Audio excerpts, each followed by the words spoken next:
उसे सिंगापुर में नौकरी करते 3 साल हो गए थे। उसकी शादी नहीं हुई थी। हम पति पत्नी चाहते थे कि कोई ढंग की लड़की मिलेगी तो उसकी शादी कर देंगे। पिछले साल मोहन से 3 साल छोटी बेटी रीना की शादी की थी। आज वह एक बड़ी स्कूल में अध्यापन का काम कर रही है और अपने काम से खुश है। इस समारोह में मैंने कुछ खास लोगों को ही बुलाया था। आयोजन खत्म होने के बाद मेरी एक ममेरी ननद ने एक रिश्ते का जिक्र किया। लड़की सिंगापुर में नौकरी करती है, वह बोली। सुनकर अच्छा लगा। मोहन भी वहीं सेटल था। दोनों साथ काम करेंगे तो घर गृहस्थी का आर्थिक बोझ आसानी से उठा सकेंगे। ननद ने लड़की का फोटो मोबाइल के जरिए दिखाया। लड़की सुंदर थी।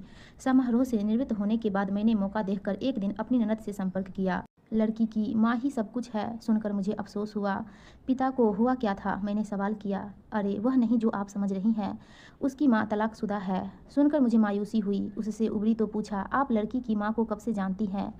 उससे आपका रिश्ता क्या है? लड़की की माँ मेरे पड़ोस में रहती है। अच्छी जान पहचान है। काफ़ी मिलनसार महिला है। यहीं एक प्राइवेट बैंक में नौकरी करती है। बाकी सब तो ठीक था, पर मुझे उसकी माँ का तलाकशुदा होना अच्छा नहीं लग रहा था। मैंने अपने मन की बात ननद से कही। भाभी, जमाना बदल रहा है।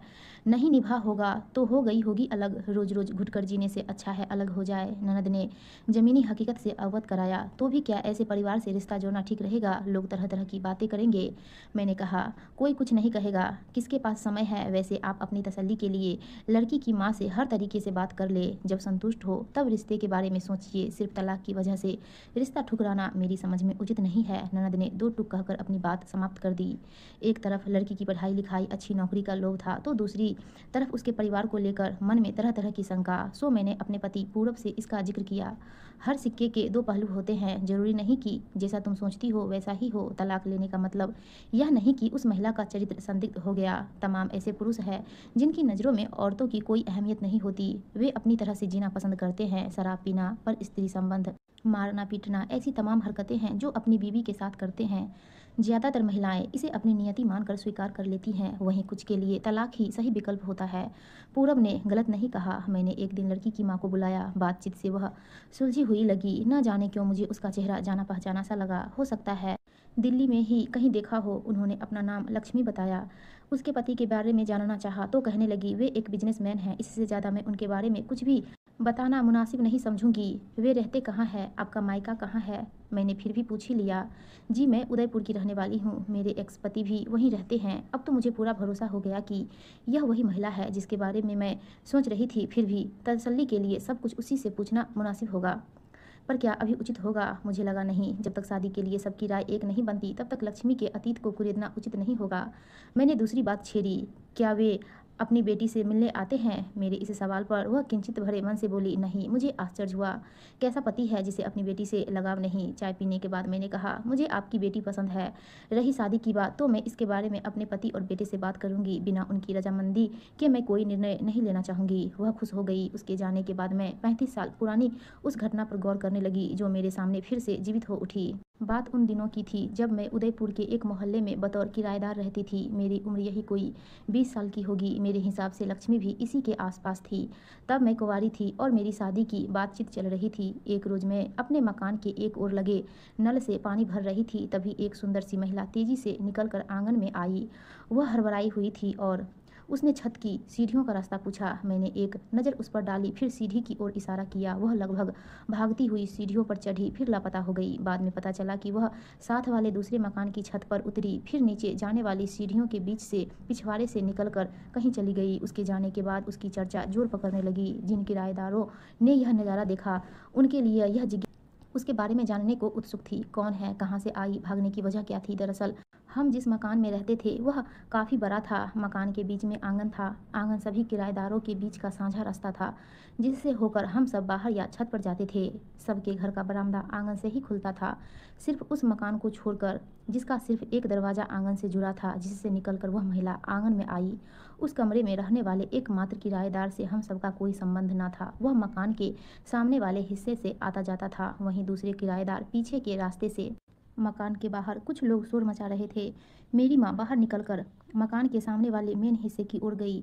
वहाँ मोहल्ले के काफ़ी लोग जमा थे। मोहल्ले के कुछ दबंग किस्म के लोग मकान मालिक को गालियाँ दे रहे थे। वे मकान में रहने वाले किराएदार को बाहर निकालने का दबाव बना रहे थे। लोगों से पता चला कि एक आदमी भी उनके साथ खड़ा था जो उस भागने वाली महिला का पति था।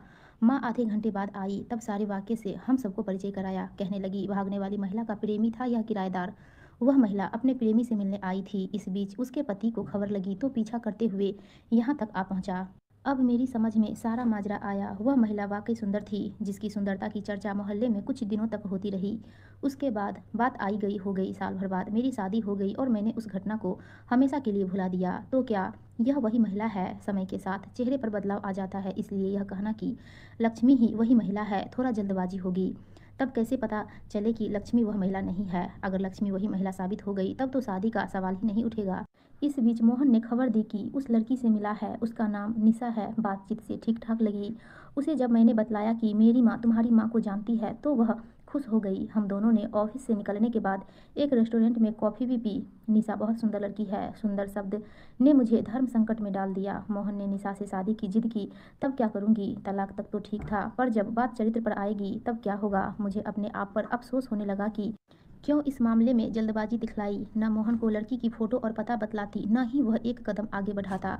मैंने पूरब से कहा तो वे बड़े निश्चिंत भाव से बोले, इसके लिए ज़्यादा चिंता करने की जरूरत नहीं है। मोहन ऐसा कुछ नहीं करेगा। हाँ, तुम लड़की की माँ को बुलाकर चाहो तो अपनी शंका का समाधान कर सकती हो। मेरे हिसाब से ऐसा कुछ नहीं होगा जो अनुचित हो। माँ का अच्छा करियर है, बेटी को उच्च शिक्षा दिलवाई है, यह सब अच्छे संस्कारों से ही संभव है। मुझे पूरब की बात जंची। मौका देखकर लक्ष्मी को दोबारा बुलवाया। क्या मैं आपकी निजी जिंदगी के बारे में जान सकती हूँ? पहले तो वह थोड़ा हिचकी, फिर तैयार हो गई। मेरे मन में आपको लेकर कुछ शंकाएं हैं, जिसका समाधान हो जाए तो इस रिश्ते के लिए मुझे कोई ऐतराज नहीं होगा। पूछिए, मैं भी चाहूँगी कि कहीं कोई कसर न रह जाए जिसके लिए हम दोनों को पछताना पड़े। मैंने उस घटना का जिक्र किया। कुछ क्षण के लिए वह कहीं खो गई। जब उभरी तो उसकी आंखों के दोनों कोर भीगे हुए थे। एक स्त्री होने के नाते मैं भी भावुक हो गई। मैंने सोचा था कि वक्त के साथ मेरा अतीत भी दफन हो चुका होगा, पर ऐसा हुआ नहीं। आपके रूप में फिर से जिंदा हो गया। यह सच है कि मैं वही अभागिन स्त्री हूँ जिसके बारे में आप जानती हैं। वह मेरा प्रेमी था, पर यह सच नहीं था कि मैं शादी के बाद भी उससे मिलती थी। उस दिन उससे मिलने की सिर्फ यही वजह थी कि उसके पास हमारे साथ बिताए कुछ पलों की तस्वीरें थी, जिन्हें मैंने लेने का प्रयास किया। पता नहीं कैसे मेरे पति ने मुझे रिक्शे से अकेले जाते हुए देख लिया। उन्होंने मेरा पीछा किया और वे वहां तक आ पहुंचे। उसके बाद जो हुआ वह तो आपको पता ही है। उसने कहना जारी रखा। शादी के 3 साल किसी तरह से गुजरे। निशा उन्हीं की बेटी थी, मगर उन्होंने कभी भी उसे नहीं स्वीकारा। वे बार बार यही कहते कि यह मेरी बेटी नहीं है। अंततः जब उनकी आदतों में कोई बदलाव नहीं आया तो एक दिन आजीज आकर मैंने कहा, क्या स्त्री का प्रेम करना गुनाह है? शादी के पहले आपने भी किया होगा। आपका प्रेम क्षम्य, वही मेरा प्रेम वे विचार सिर्फ इसलिए कि मैं एक स्त्री हूँ। तुम्हारी वजह से आज भी मैं सामाजिक रुसवाइयों से मुक्त नहीं हो पाया। कोई बात छुपती नहीं, सबको पता चल चुका है कि तुम शादी के बाद भी अपने प्रेमी से मिलती रही। मेरे पति बोले, उसके लिए आप जिम्मेदार हैं। अगर आप खुले दिमाग के होते तो क्या ज़रूरत थी मुझे उससे फ़ोटो लेने की? साथ फ़ोटो खिंचवा लेना एक आम बात है। लड़का लड़की एक साथ पढ़ रहे हैं, यदि उनके बीच एक अच्छी दोस्ती बन जाती है तो साथ में फ़ोटो खिंचवा लेने से कौन सा पहाड़ टूट पड़ता है। मगर नहीं, मन में आपको लेकर एक भय था, इसलिए उसके पास गई थी। आपने तो सोचा कि मैं उसके पास प्रेमालाप करने जा रही हूँ। कौन देख रहा है कि अंदर तुम क्या कर रही हो? मैं चाहकर भी उस पल को भुला नहीं पाता। इसका इलाज क्या है? तलाक। यही उनका निर्णय था। मैंने भी इसे बेहतर फैसला समझा। तब से आज तक मैंने कभी पीछे मुड़कर नहीं देखा। दूसरी शादी का ख्याल नहीं आया। पता नहीं क्यों मेरा मन नहीं हुआ। सोचा एक लड़की है, उसे ही अपने जीवन का मकसद बनवाऊंगी, उसे अच्छी परवरिश दूंगी, शिक्षा दूंगी। कल को आपकी बेटी भी आपके पद चिन्हों पर चले। तब मैंने कौन सा गलत रास्ता चुना था? प्रेम किया जो किन्हीं कारणों से शादी में तब्दील ना हो सका। इसमें बुरा क्या है? जरूरी नहीं कि आप जिससे प्रेम करते हैं उससे विवाह भी हो। मेरी गलती यह थी कि अपने प्रेमी से संपर्क करके उससे अपने अतीत मांगा, जो मेरे पति के शक का कारण बना। इसमें मैं अपने पति को दोष नहीं दूंगी, बल्कि मुझ में आत्मविश्वास की कमी थी। न जाती उसके पास, जो होता देखा जाता। कल यदि मेरे पति को मेरे प्रेमी से पता चलता कि मैं उससे प्रेम करती थी तो मैं निडर होकर कहती, हाँ करती थी। और हाँ, आप यह मत समझिएगा कि मेरी बेटी नहीं जानती है। मैंने उसे सब बता दिया है, जमाने की ऊंच नीच भी समझा दी है। मुझे उस पर पूरा भरोसा है कि वह ऐसा कोई काम नहीं करेगी जिसके लिए उसे बाद में पछताना पड़े।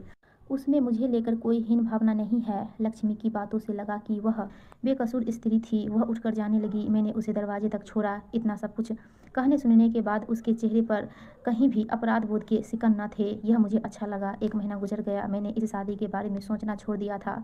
एक दिन मोहन का फ़ोन आया, माँ मुझे निशा पसंद है, मैं उसी से शादी करना चाहता हूँ। सुनकर मुझे तीव्र आघात लगा। उस समय तो कुछ नहीं बोली, मगर जब रात को पूरब ऑफिस से आए तो मोहन की पसंदगी के बारे में जिक्र किया। दिक्कत क्या है? लड़की उच्च शिक्षा प्राप्त है, अच्छी नौकरी में है, मुझे तो उसमें कुछ खराबी नज़र नहीं आ रही। मैं उसकी माँ का अतीत पचा नहीं पा रही हूँ। अतीत के बारे में सोचकर क्या हासिल हो जाएगा? जीना तो है हमें वर्तमान में। वर्तमान यही है कि उस लड़की में कोई खराबी नहीं है। अगर उसकी माँ चरित्रहीन होती तो दूसरी शादी रचाकर ऐश करती, मगर नहीं, उसने अपनी जवानी अपनी बेटी के भविष्य के लिए कुर्बान कर दी। इससे बड़ा त्याग कुछ नहीं हो सकता। पूरब का तर्क न्याय संगत था। इसका मतलब आपको यह शादी पसंद है? ज़्यादा खोजबीन का जमाना गया। आज के बच्चे अपने आर्थिक भविष्य के बारे में ज़्यादा सोचते हैं। मोहन ने उसकी शक्ल नहीं बल्कि अपना आर्थिक भविष्य देखा होगा। आज के बच्चे भावनाओं में नहीं बहते, ऐसा ही लड़की ने भी सोचा होगा। बच्चों के आगे हम कहाँ टिकते हैं? कल को बेटे बहू को लगेगा कि हम बेकार हैं, तब क्या होगा? यह तुम क्या सोचने लगी? मैं गलत नहीं सोच रही। आप ही तो कह रहे हैं कि आज के बच्चे भावनाओं में नहीं बहते। न भावना रहेगी न वे हमें पूछेंगे, कहकर मैं निराशा में डूब गई। उसकी चिंता मत करो, कल की कौन जानता है। और हाँ, लक्ष्मी के अतीत का जिक्र कभी भी मोहन के सामने मत करना। मैंने भी मन बना लिया कि ऐसा ही होगा। पूरब ने कुछ सोचकर ऐसा कहा होगा। बच्चों की खुशी में ही अपनी खुशी है। सो लक्ष्मी को फ़ोन करके बुलाया। वह भागी भागी आई। जैसे ही मैंने शादी की रजामंदी की खबर दी, उसकी आंखों से खुशी के आंसू बह निकले। मेरा हाथ अपने हाथ में लेती हुई बोली, आपने मेरी बेटी का हाथ थामकर मुझे एक बड़ी चिंता से उबार दिया। मुझे पूरा विश्वास है कि मेरी निशा यहाँ सुखी रहेगी। मैंने लक्ष्मी को गले से लगा लिया।